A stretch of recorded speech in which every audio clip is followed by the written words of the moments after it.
that のすべて。これ結構パズル的な問題なんですけど、読んで3秒で意味が取れなきゃダメですね。はいどうも皆さんこんにちは。スターディの河野玄斗です。今回ですね、that のすべて。英語を勉強してる方にとって that いろんな使い方があるなっていうのは分かってるけれども、じゃあその全体像ってどういうものなんだっていうのは結構分かりづらいということで、今回例文I think that boy wrote is wrong。今あえてね、その抑揚なく読んだんですけど、その例文を使ってこの that たちがどういうものなんだっていうことを、解説していこうと思います。この動画を見てもらうだけで that はこれが全てなんだなっていうことが分かってもらえると思うので、ぜひ最後まで見てください。ということで早速やっていきましょう。はい、それではやっていきましょう。that のすべて。今回はあえて抑揚なく読むと I think that boy wrote is wrong ですね。この文章 that が5個連続するっていうのがすごくね特徴的な文章で非常に有名な文章なんですけど、じゃあこの that たちがどういうものか、要はこれを一文読んでこういう意味ねっていうことを理解できるのかっていうところが大事なんですね。これ結構パズル的な問題なんですけど、読んで3秒で意味が取れなきゃダメですね。で、どのようにして読んでいけばこの文章も一発で意味が通るのかっていうことを説明していきます。じゃあ早速どういう風に読んでいくか。この that 5つ。要は視覚的に見ると I think の後に that が5つあって boy wrote is wrong って並んでるなっていうことですよね。これを視覚的に見るとそうなんですけど、そういう風に読まないんですよ。どういう風に読んでいくかっていうと、頭から読んでいくんですね。I think でどういう風に考えていくかっていうと、もう語順ですね。並びを考えていく。要は英語っていうのは頭からこう読んでいくわけじゃないですか。頭から読んでいった時に次は何来るはずだなっていうことを常に予測していくっていうことがすごく重要なんですね。きっとこうなってくれるはずだ。で、こうなってくれるはずだっていうのが最終的にこう文章の終わりまでうまくはまっていけばそれが正しいんですよ。その解釈が。で、うまくなんかはまんないぞ。文法的にここだけ浮いちゃうぞっていうのがあったら、そこで初めてちょっと解釈を変えていくと。それって当たり前ですよね。だってリスニングとかだって頭から文章流れていって、その場で一旦全部聞いた後に構文解釈を始めるわけじゃなくて、聞いていく中で、こういうことを言ってるのかっていうのが文章同時並行的に分かんなきゃダメじゃないですか。だから頭から読んでって、次何が来るはずかなっていう感じで考えていく。っていうのが速読のポイントですね。で、それでうまくいかなくなったらどうするかっていうと、ちゃんと構文で SV っていうのを考えていくと。で、この文章に関しては SV とか考えるまでもなく、一発でわかるはずなんですね。どういうことか。まず、I think that boy is wrong。こういう文章があったら、まず頭から読んでいくとどうなるかっていうと、I think ですね。I think that だから I think の後に that があったら I think that ほにゃららだから名詞説を作ってるだろうっていうことが頭の中でそういう準備ができるんですよ。でも合ってるか間違ってるかはさておき、一旦こういう I think の後に that が来たらそうかなっていう風にちょっと思っちゃうわけですね。でその直後に何が来るかによって修正とかかかるわけなんですけど I think that でここで that boy is wrong。 じゃあ次I think that の中に何が入ってくるか。I think that の後何が来るかっていうと、これ名詞説を作るわけじゃないですか。要は接続詞的な意味で。接続詞的に使われてるわけですよね。そうするとどういう風に考えるかっていうと、次に主語動詞の主語が来るはずなんですよ。わかりますかね。主語をいつか来てほしいなっていう風な頭の中で読んでいくわけですね。I think that 次 that で名詞が来てほしいわけだから、次に that が来たらもうこれいろんなパターンはもちろんあるんですね。例えば that が名詞説をまた作れるじゃないですか。何々ということみたいなっていうのも作れるし、あとは that あれっていうのも作れるわけじゃないですか。あともう一つが何々。だから形容詞的に that が次の that に次の名詞を修飾しているっていう場合もありますよね。だからそのパターンが頭の中に浮かぶと。要は名詞を準備してるわけなんですね。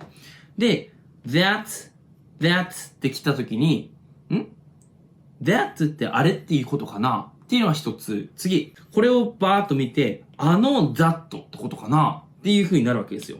2パターンは頭の中で出てくると。っていう風にちょっとなる。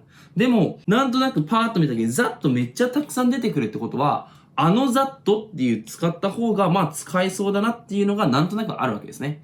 これについては、うまく後ではまんなかったら、このthat がっていうことか、みたいな感じで修正していくと。こういうね、予測と修正を繰り返していく。で、うまくはまんなかった時に構文分析、精読する時に SV っていうものを捉えていく。っていうのがすごくその流れが大事ですよね。その全部 SV っていうのを意識していると、速読っていう意味ではダメなんですね。もちろん全部 SV っていう風に分析しようと思えばできるっていう風にはしなきゃいけない。そういう意味では全部 SV でやるっていう練習も大事なんですけど、文章を読んでいくっていう流れではちゃんと頭から意味を取っていくっていうこともできるようにしないと、リスニングとかで結構壊滅してしまいますね。で、I think that, 次何があるかっていうと、that でthat っていう風にすると、これが一つの名詞ですね。名詞が来たら、要は名詞の後に何が来るかって言ったら、もちろん動詞とかも欲しいんですが、その後に that が来たら、何を考えるかっていうと、that, この that っていうのは、関係代名詞の that かなっていう風になるわけですよ。要は、名詞の後に、この名詞の後に that が来たら、あれ関係代名詞かなっていう風に想像するわけですね。実は、この後、もう一つ名詞の後に that が来た時に取り得るものがあるんですけど、それは後ほど説明します。ただこの場合はね、絶対それは取り得ないんですね。それも後で説明します。で、that. これ、きっと、この、that を説明してるんだろうなっていう風になるわけですよ。だから、こういう風に that っていうものは、いろいろある。例えば、関係代名詞だったり、接続詞だったり、あるなとかいうのを、全部、これ4パターンのどれだろうって考えるとかではなくて、もう、名詞の後に that が来たら、なんかもう、この後就職するんだろうなっていう脳で見ていくっていうようなことができる訓練が必要ってことですよね。that 関係代名詞が来る。関係代名詞が来るってことは、ここに説ができるわけですね。説ができるはず。その後に。で、どっか抜けてるわけなんですよ。that で、その後 that boy っていうのが見えるわけですよ。that boy。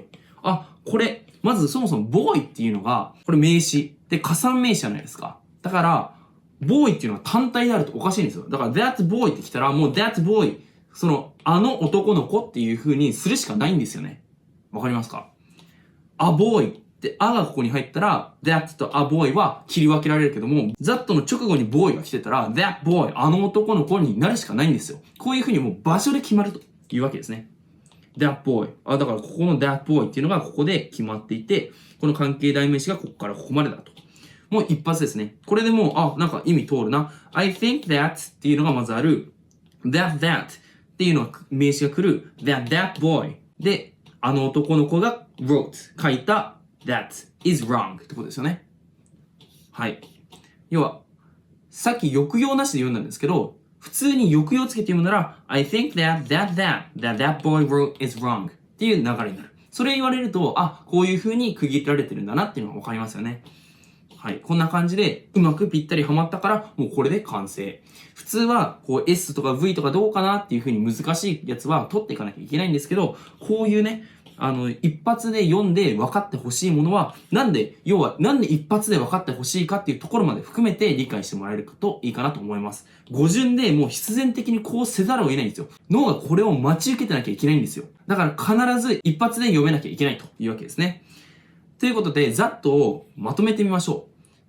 今回出てきたのは代名詞、ですよね。あれとかね。で、形容詞がですね。これはよくあるパターン。で、関係詞と接続詞も重要ですね。関係詞は that この中にあって、この部分がどっか抜けてるわけですよ。主語とか動詞とかね。要はこの関係代名詞が代入されるわけですよね。文章の中で。わかんない方は関係詞の復習をしといてください。接続詞もありますね。I think that とかいう感じの有名なものとしては I think that とか。普通に that っていう名詞説を作ることもできるんですが、こういうね、I think that で SV、完全文が来ると。関係詞の方は完全文じゃなくて不完全文が来るんですよね。就職する語が代入されるための穴があるというわけですね。で、もう一つ that があるんですよ、実は。これ同格の that。これしっかりとね、学んでほしいですね。中学生で見てる方は多分同格の that っていうの聞いたことないと思うんですけど、結構有名なんです。同格の that っていうのは、要はどういうものかっていうと、例えば、例文、I've heard the news that a new virus has landed in Japan。こういう文章ありますね。要はこの that ですよ。これどういうことを表してるかっていうと、この the news があるじゃないですか。この the news を that の以下の that が作る説でイコールを結んでるんですね。こことここがイコールと。これの that は要は、結局は接続詞と同じなんですね。SV、完全な文章がこうやって入ってくるんで、完全文を入れて、その完全文の内容はこの the news と一緒の意味だと。the news の内容を表してるわけですね。こういう同格の that っていう使い方があるんですね。I've heard the news that a new virus has landed in Japan. こういう that があるということを知っておいてください。少し深掘りしていくと、この that っていうのは、同格の that を取れる名詞と取れない名詞があるんですね。さっきのこのニュースっていうものは使えるんですよ。わかりますかね？ I've heard the news that a new virus has landed in Japan. 新しいウイルスが日本に上陸したというニュースを聞きましたと。皆さんコロナウイルスはね、アルコールが効くので、アルコールとか石鹸とか効くので、しっかりと手洗いうがいしてくださいね。こういうニュースということですね。ということで、ニュースは取れるんですよ。こういうね。取れるもの、取れないものがあるんですね。だからこれをある程度、パターン分けして、なんとなくイメージしておくといいかなと思います。考えとか、事実。idea that、こういう考えとか、fact that、こういう事実。ニュースね。さっきのこういう情報みたいな。あとはこういう機会。あとこういう要求っていう風なのが使えるわけですね。order that なんとかみたいな感じ。で、こういうのたくさんあるじゃないですか。むしろね、取れない方を押さえておくっていうのはすごく重要かなと思います。ケースとかね、ニュースペーパーとか、ニュースは使えるけど、ニュースペーパーは使えないっていうのは結構有名ですね。ニュースペーパー that なんとかなんとか、こういうことが書かれた新聞っていうのは言えないんですよね。わかりますかね？ニュースペーパー that says とかだったらいいというわけですね。で、一方、イメージとかもね、イメージとかもなかなか使えないと。このイメージ、これ、イメージって発音しなくて、イメージですからね。それは注意しましょう。とにかくこういうものが取れないものがあると。取れるものと取れないものがあるっていうことはしっかり知っておいて、英作文とかで、こっちで、という記事っていう時に、article that なんとかなんとかっていうので、同格のthatを使わないようにしましょう。はい。ということで今回は、I think that boy wrote is wrong. これ平坦に読んだらそれで、ちゃんと抑揚をつけて読むと、I think that boy wrote is wrong っていう風になると。抑揚をつけるとちゃんとわかりますよね。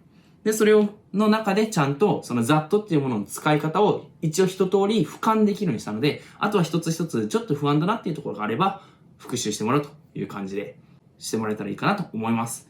ということで、今回の動画ためになった方は、ぜひチャンネル登録、高評価、あとこういう動画撮ってほしいというのをコメントに残してもらえると嬉しいです。ということで、また次回の動画でお会いしましょう。